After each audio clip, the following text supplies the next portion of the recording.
Good afternoon, everyone. Last class we discussed about the anatomy, cardinal features of a large intestine or special features of large intestine, difference between the large intestine and small intestine, and anatomy of the cecum, ileocecal junction or ileocecal wall, and ileocolic junction and ileocecal junction and ileocolic junction. Okay, and lips of ileocecal wall and frenulum of a ileocecal wall. Now today we can go the ascending colon, transverse colon, descending colon, and the sigmoid colon. Okay, ascending means it is move upwards, that's why it is say as a ascending colon. Transverse colon means it is present transversely or horizontally. Descending means it running towards the downwards. Okay, that's why it is say as a like and sigmoid colon. Okay, this is one pattern is there of a there is flexion. It has the mainly three flexures or three curvatures. In that mainly two curvatures, one is hepatic curvature, another one is splenic curvature or right colic curvature or flexure. Flexure means curvature. It is present on the right side, that's why it is say as a right colic flexure or hepatic flexure. It is present just below the hepatic, that's why it is say as a hepatic flexure.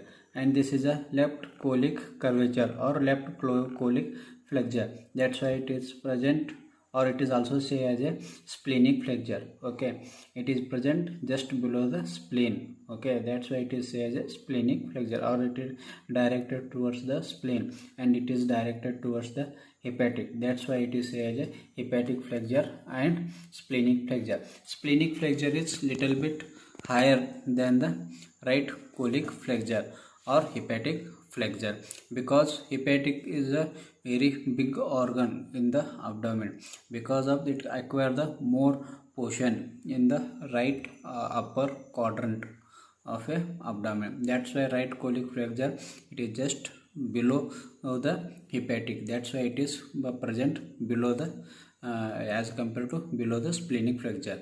Okay, splenic flexure is present just little bit above the hepatic flexure. And another one thing here, it is one pattern is there of a curvature. You can see here, this is a ascending colon, go backwards, and this flexion occur in the front of the ascending colon. You can see here, this is a ascending colon and flexure occur. Okay, you can see here, this is a front side and flexion it is a towards the backward side in the hepatic flexure. Okay, and transverse colon. And in the splenic flexure you can say that the flexion or curvature or bended occurs towards the backwards or towards the posterior side. Here this here transverse colon, it starts at here anteriorly. Okay, and here descending colon, it starts from the posteriorly. The flexion occurs towards the posterior side, and in this hepatic flexure the flexure or curvature occur at the anterior side. It is not like a, you can see U shaped.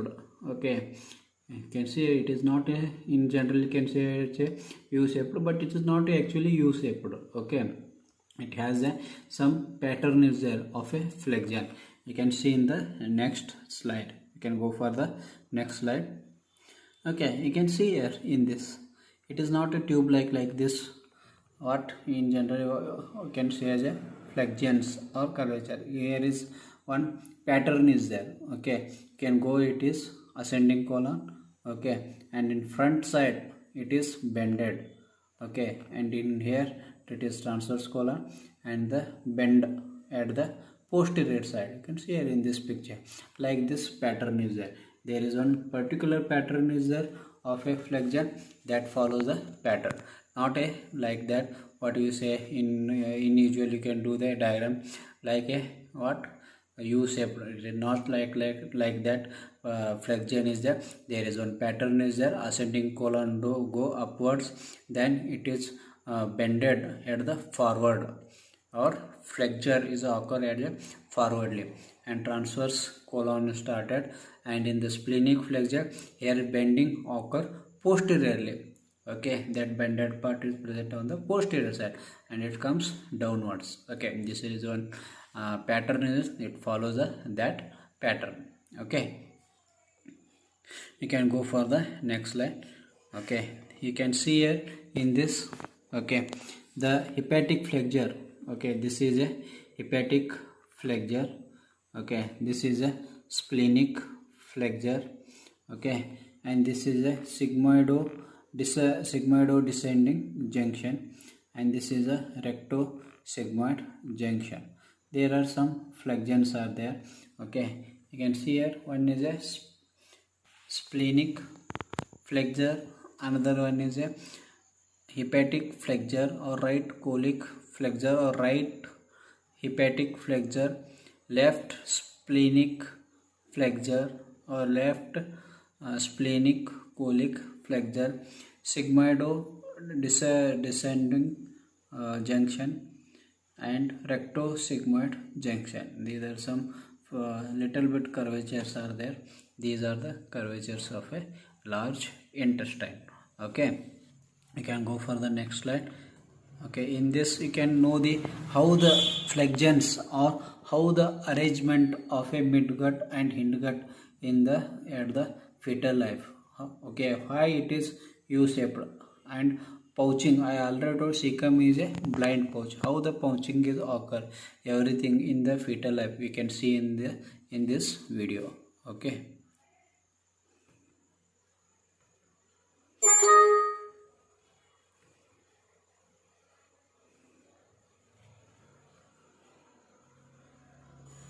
Rotation of the midgut happens during the second month of intrauterine life. This is the gastrointestinal tract, consisting of the foregut, the hindgut, and the midgut. The midgut is continuous with the vitelline duct, or yolk stalk, which later becomes obliterated. The midgut happens during the second month of intrauterine life.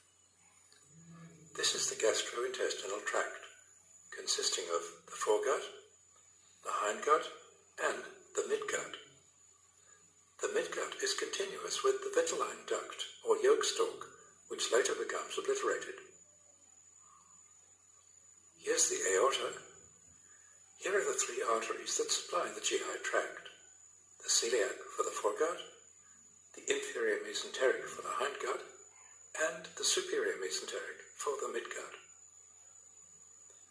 As the midgut develops, it protrudes into the body stalk, forming a loop, with the superior mesenteric artery forming the axis of the loop. As it protrudes, the midgut loop makes a quarter turn counterclockwise, so its distal part is to the left and its proximal part is to the right. The distal part of the loop develops a bulge that will become the cecum, and the proximal part of the loop becomes quite convoluted. During the time these changes are happening, the body continues to grow, and the abdominal cavity becomes large enough to allow the midgut to return. The proximal part of the loop returns first. It passes under the distal part and over to the left, that's towards us in this view. The distal part of the loop returns last. It passes in front of the proximal part and ends up over to the right. Let's look at the same sequence of events from in front and somewhat to the left, so that we can understand how these changes produce a rotation of the midgut. Here's the midgut loop, protruding towards us and making its first quarter turn counterclockwise. A bulge appears for the cecum, and the proximal part of the loop becomes convoluted. The abdomen becomes larger, and the proximal limb of the loop returns. It passes under the distal limb, in effect making another quarter turn counterclockwise. Then the distal limb returns, completing the third quarter turn. This proximal part of the midgut, the distal duodenum, ends up behind this distal part of the midgut, the proximal transverse colon.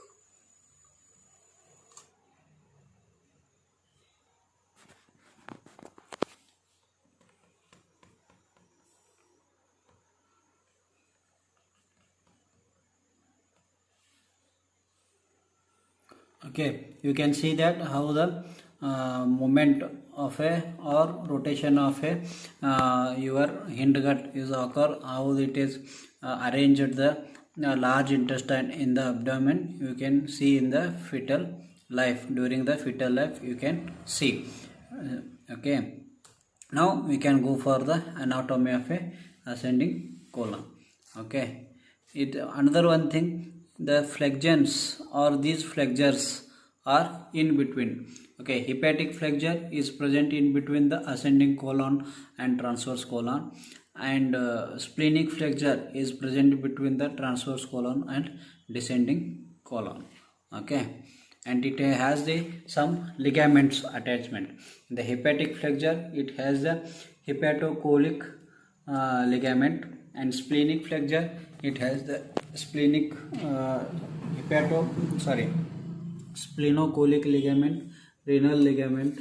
Okay, like that it has the some three ligaments. You can go for the next slide. Okay, now we can go for the anatomy of a ascending colon. Ascending colon lies in the right lower quadrant of a trunk. It extends from the cecum upwards to the inferior surface of right lobe of liver. At this position, it turns left to from the right colic flexure and becomes continuous with the transverse colon. The peritoneum covers the front and the side of ascending colon and binds it to the posterior abdominal wall, and that is said as a mesocolon. Okay, ascending colon, it is present in the right lower quadrant and it moves upwards.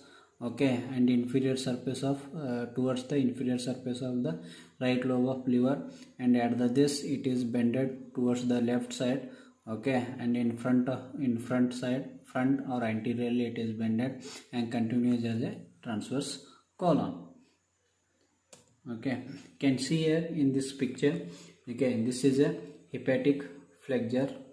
Okay, you can see here, this is a hepatic flexure, moves and bended, and what you can see, this is a hepatocolic ligament. Okay, when you go for the surgeries, a movement of your large intestine, okay, that time sometimes we can do the cutting of the hepatocolic ligament. Okay, and you go for the anastomosis between the cecum, and you can go for the, or when you go for the colostomy or anastomosis between the cecum and your or transverse colon, like that, then that time you can go for the moving of the or cutting of the this ligament. You can sometimes you go for the right side hemicolostomy, means half of the colon is, you can go for the cutting. Okay, in that time you can for the movable of the or moving of the this large intestine, that time we can, for movable purpose, we cut the this ligaments. Okay, that ligament is hepatocolic ligament. Because of that hepatic flexure, it is fixed because of this colic ligament. Okay, you can see here, this is the ligament is present between the, this is your hepatic or your liver, and this is a colic flexure, and the ligament is present between the hepatic and colic, that is hepatocolic ligament. Okay, you can go for the next slide, and it is flexure is present between the ascending colon and transverse colon. Now you can see, go for the splenic flexure and their ligaments. The splenic flexure is present between the transverse colon and descending colon, and the ligaments are the this is your spleen. Okay, this is a splenocolic ligament. The ligament is present between the spleen and colon, that is a splenocolic ligament. Another one is a phrenic. Phrenic means a diaphragm.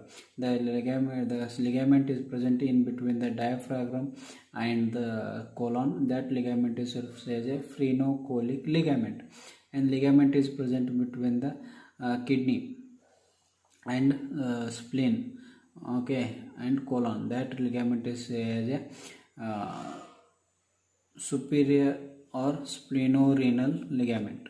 Okay, here you also has the impression of a renal. Okay, that ligament is has a SRL, means splenorenal ligament. This is a splenorenal ligament. This is a our superior colic ligament, and this is a phreno-colic ligament. Okay, this is a of a your our what you can say as a splenic flexure. Okay, the in between the splenic flexure and hepatic flexure, in between the splenic flexure and hepatic flexure, what is the colon is there, that is say as a our transverse colon, and it is present, it is moved from the left right to left side. Okay, from hepatic flexure it is moving towards the left side. Okay, in between the two flexure there is a transverse colon. Now we can go for the relation of a ascending colon. The ascending colon anteriorly relationship coils of a small intestine, greater omentum, and anterior abdominal wall. Posteriorly iliacus muscle, iliac crest. This is the iliacus muscles, iliac crest, quadratus lumbar muscle, origin of a transverse abdominis muscle. Okay, lower aspect of the right kidney, iliohypogastric and ilioinguinal nerve.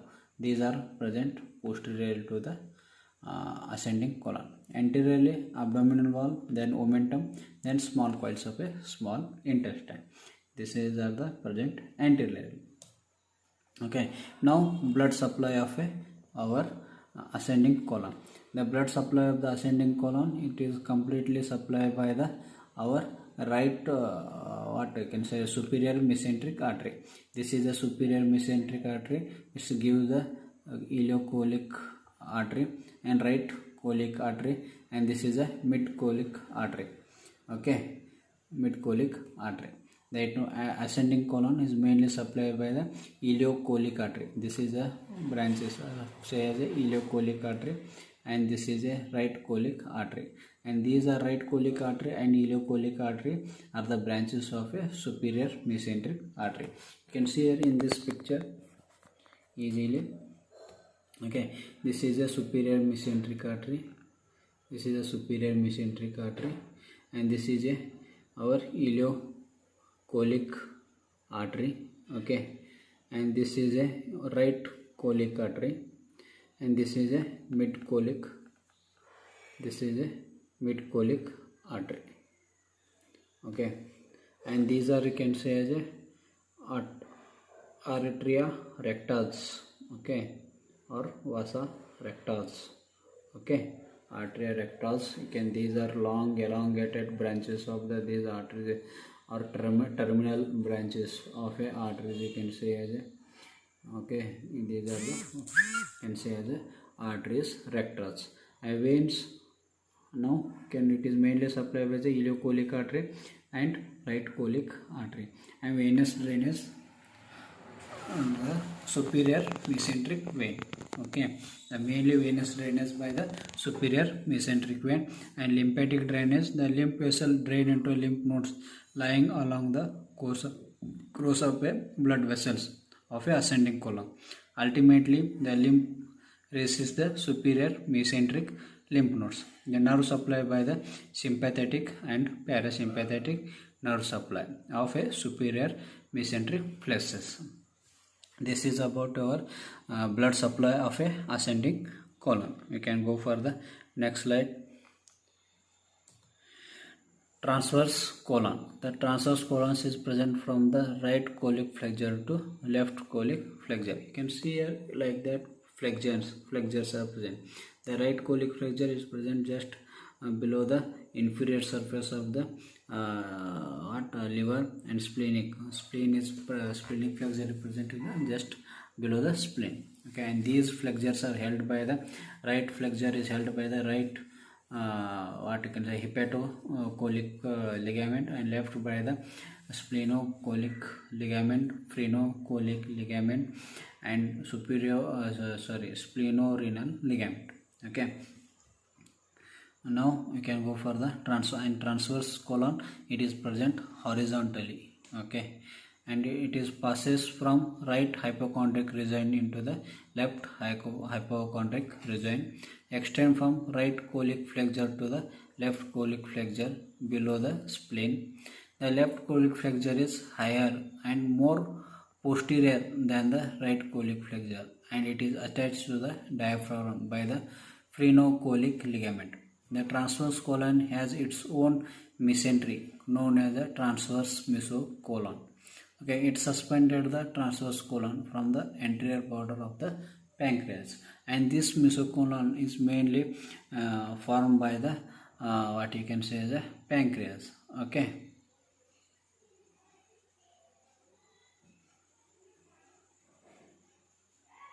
You can see here in this picture clearly. Okay, this is our pancreas, and this is a mesenteric fold, okay, or mesoperitoneal fold, and this is our transverse colon. This fold that you can see, this fold is as a transverse mesocolon. This is our pancreas, and this is the root of our transverse mesocolon, you can say root, and this is a suspended here, and in that it is our transverse colon is there. This is our root of our transverse colon that present on the in front of the pancreas, or you can say as the anterior border of the pancreas, or body of the pancreas, in short, in body of the pancreas.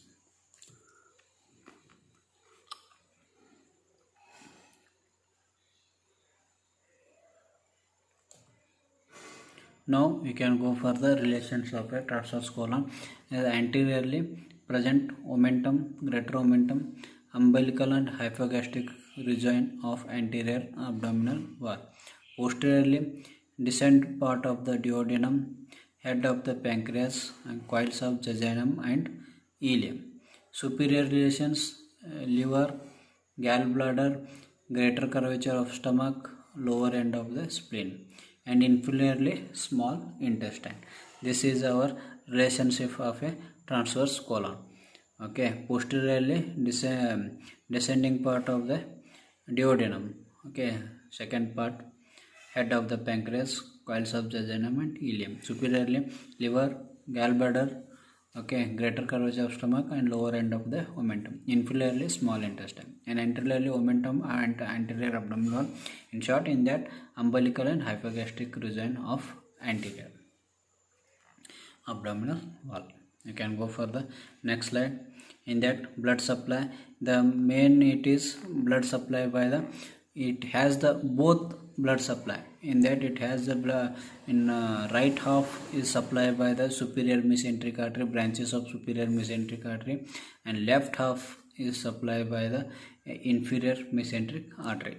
Or in short, in 2/3 of the our right side, 2/3 is supplied, proximal 2/3 is supplied by the superior mesenteric artery, and distal 1/3 is supplied by the inferior mesenteric artery. It has the both the blood supplies. Okay, in another one thing here is one very important thing is that, okay, on the blood supply of the splenic flexure and hepatic flexure or right colic flexure. The hepatic flexure is sharp bended between the ascending colon and transverse colon. The hepatic flexure lies in right upper quadrant of the human abdomen, and it hepatic flexure in blood supply by the superior mesenteric artery. Okay, and another one is thing is, okay, splenic flexure, it is say as a water shedded region. Okay, because it is receive the dual blood supply from the terminal branches of superior mesenteric artery and inferior mesenteric artery. Which terminal branches of a superior mesenteric artery and inferior mesenteric? Which one? Splenic flexure. It is why it is as a water shedded, because it receives the dual blood supply from terminal branches of superior mesenteric artery and inferior mesenteric artery, thus making it prone to ischemic damage. Ischemic damage means there is less blood supply. Because of that, there is form of a ischemia. Ischemia features a less blood supply because of their dying of a cells, because of loss of blood supply. There is of a cells. Okay, and ischemia damage in cases of low blood pressure. Okay, that's why it does not have its own primary sources of blood supply. Which one? Splenic flexure. Okay, and because of that, this ischemic splenic flexure contrast, it sometimes it is refers as a Griffiths point. Okay, because of that, this is as a Griffiths point. Okay, and now we can go for the blood supply of our transverse column. The mainly the proximal 2/3 by the medial colic artery, and distal 1/3 it is by the left colic artery. The middle colic artery, it is a branch of a superior mesenteric artery, and left colic artery, it is a branch of a inferior mesenteric artery. The venous drainage is according to the similar to the our artery supply. You can see in next page in this. Okay, this is a our superior mesenteric artery, and this is a inferior mesenteric artery, and this is a transverse colon. Okay, and this is in half 2/3 is supplied by the middle colic artery, and distal 1/3 is supplied by the left colic artery. Left colic artery, it is branch of a inferior mesenteric artery. Right colic artery, it is a branch of a middle colic artery, it is branch of a superior mesenteric artery. Lymphatic drainage is corresponding to the same as a artery supply. The lymph from the proximal 2/3 is drained by the superior mesenteric nodes with the colic nodes. The lymph from the distal 1/3 is drained to the inferior mesenteric lymph nodes as well as the colic nodes, and these are drained into the our celiac lymph nodes. Nerve supply mainly by the sympathetic and parasympathetic nerves from the superior mesenteric flexus. Okay, and the proximal 2/3 is innervated by the sympathetic and parasympathetic nerve from the superior mesenteric flexus, and distal 1/3 innervated by the sympathetic and parasympathetic nerve from the inferior mesenteric flexus. We can go for the next slide. Next slide. Okay, in this picture you clearly see that this is a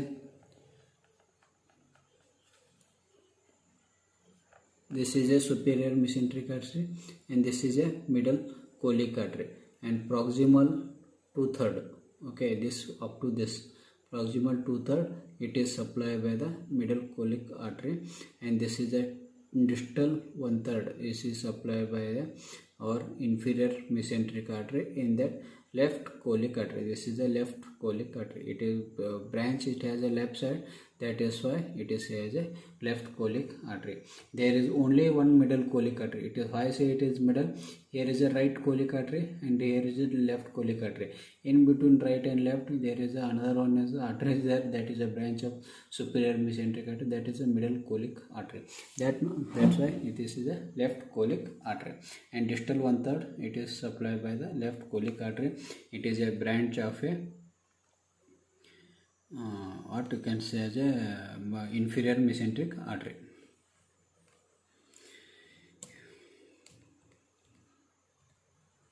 Now we can go for the descending colon. It is lies in the left side of the abdomen in both the upper and lower quadrants. It begins at the left colic flexure and ends at the becoming a continuous with the sigmoid colon at the pelvic brim. Okay, pelvic, it is word came from the Latin. Pelvic means it is look like a basin. You can say it short, you can say as a basin. Pelvic is look like a basin, that's why it is as a in Latin meaning of pelvic is basin. Okay, you can use in now today as a basin for the hand wash or other purposes. Okay, pelvic, it is look like a basin, and it is brim. Brim means upper end or started end. Okay, or dilated end. Okay. This is descending colon. It begins at the left colic flexure and ends at the becoming continuous with the sigmoid colon at the level of the pelvic brim. You can see here this is say as a pelvic brim. Okay, dilated part. Okay, you can go for it, and is covered from the front and side by the peritoneum, which bends it to the posterior abdominal wall. That is, you can say as a what? Mesocolon. Now relation to the descending colon. Anteriorly by the coils of small intestine, greater omentum and anterior abdominal wall. Posteriorly lateral border of the left kidney, origin of the transverse abdominis muscle, quadratus lumbaris. This is the quadratus lumbaris. Okay, iliac crest. Okay, iliacus muscle, left psoas major muscle, major, iliohypogastric and ilioinguinal nerve, lateral cutaneous nerve of thigh and femoral nerve. These are the posterior relationship of a descending colon. There is iliacus muscle, psoas major muscle, iliacus quadratus lumbaris muscle, origin of a transverse abdominis muscle. Okay, iliohypogastric nerves, ilioinguinal nerves, lateral cutaneous nerve of thigh and femoral nerve. These are present to the posterior, and kidney, left border of the left kidney. Blood supply, it is mainly by the left colic artery and sigmoidal artery, branches of inferior mesenteric artery. Veins are corresponding to the arteries and eventually drain into the inferior mesenteric vein. And lymphatic drainage by the corresponding to the lymph first drain into the colic lymph nodes. From here it eventually drain into the inferior mesenteric lymph nodes, which are situated around the root of the inferior mesenteric artery. Nerve supply by the sympathetic and parasympathetic nerve. Okay, that receives sympathetic and parasympathetic pelvic splenic nerves through the inferior mesenteric plexus. Now we can go for the sigmoid colon. It begins where the descending colon passes in front of the pelvic brim. Below it become continuous with the rectum at the level of the S3. S3 means this is sacrum, third vertebrae. Okay, completely surrounded by the peritoneum. Sigmoid colon is mobile up to the certain extent. It hangs down into the pelvic cavity in front of a cavity in the form of loop. It is attached to the posterior wall of pelvis by the fan-shaped fold of peritoneum, known as sigmoid mesocolon. Okay, you can see here this one is the sigmoid mesocolon. Okay, from pelvic brim to the rectum. Okay, like that it is present. And what is the relationship of a sigmoid colon? Anteriorly urinary bladder in males, posterior surface of uterus and upper part of the vagina in the female. Okay, and posterior relations, lower coils of terminal parts of ileum, rectum, sacrum. Okay, external iliac vessels, left piriformis and left sacral plexus of nerve. Okay, anteriorly can say the bladder in male and posterior surface of. This is our relationship of a sigmoid colon. Can now go for the next slide. Blood supply. The arteries are sigmoid branches of a inferior mesenteric artery. Veins from the venous drainage through the inferior mesenteric vein, which eventually drain into the portal venous system. Lymphatic drainage, the nodes that receive from the lymph from sigmoid colon lies along the course of a sigmoid arteries. From these nodes, the lymph nodes eventually drain into the inferior mesenteric lymph nodes. Nerve supply by the inferior hypogastric plexus supplies both the sympathetic and parasympathetic nerve. This is a blood supply. Okay, this is a blood supply for the whole our large intestine. The mainly superior mesenteric artery, it gives the ileocholic artery, right cholic artery, and mid cholic artery. Okay, ileocholic artery from our appendicular artery, ileocecal artery or ileal artery. Okay, then cecal arteries, then mid cholic right cholic artery. It is a ascending colon. Okay, and some part of our transverse colon. Then mid cholic artery. It is mid cholic artery is mainly for our proximal 2/3 of a transverse colon. And this is a inferior mesenteric artery. From inferior mesenteric artery, left cholic artery.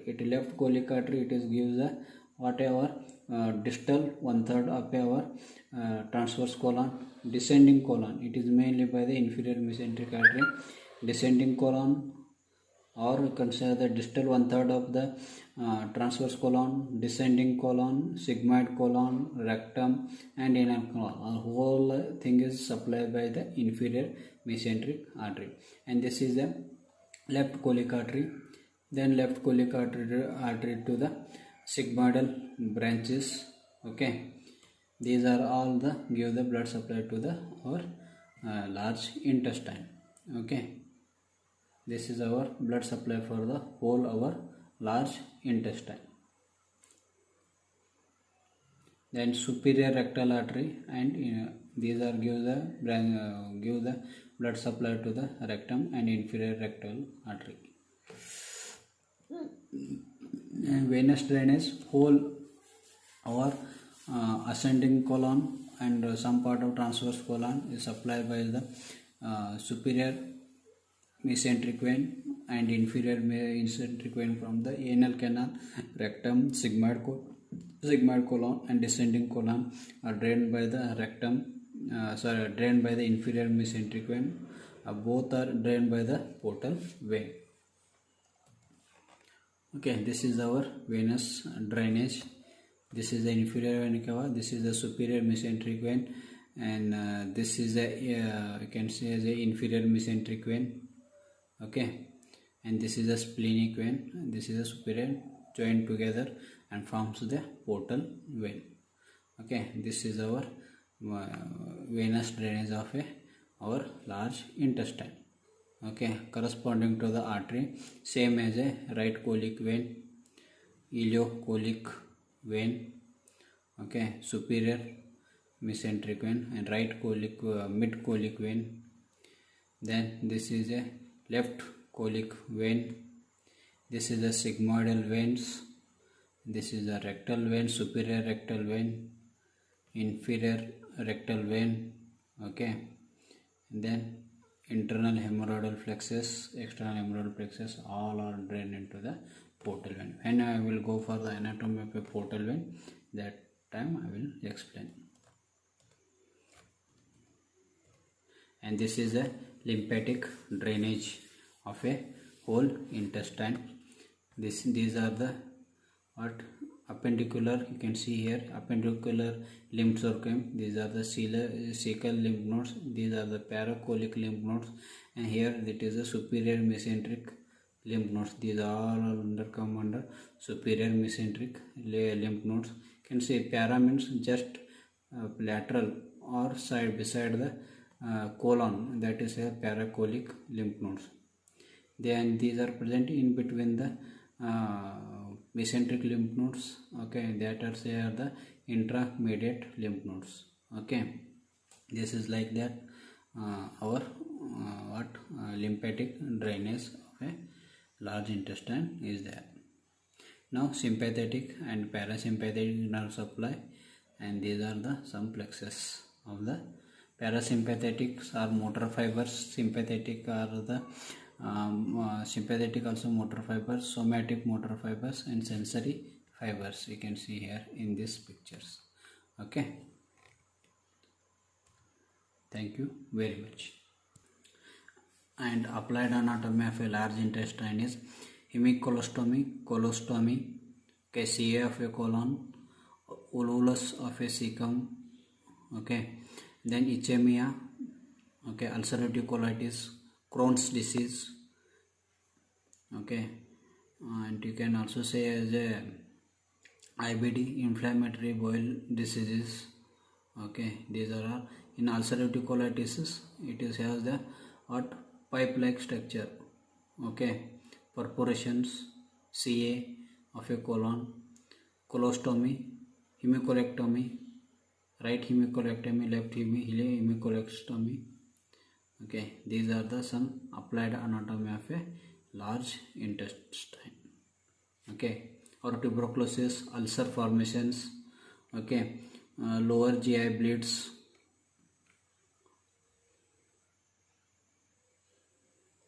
okay. Thank you very much.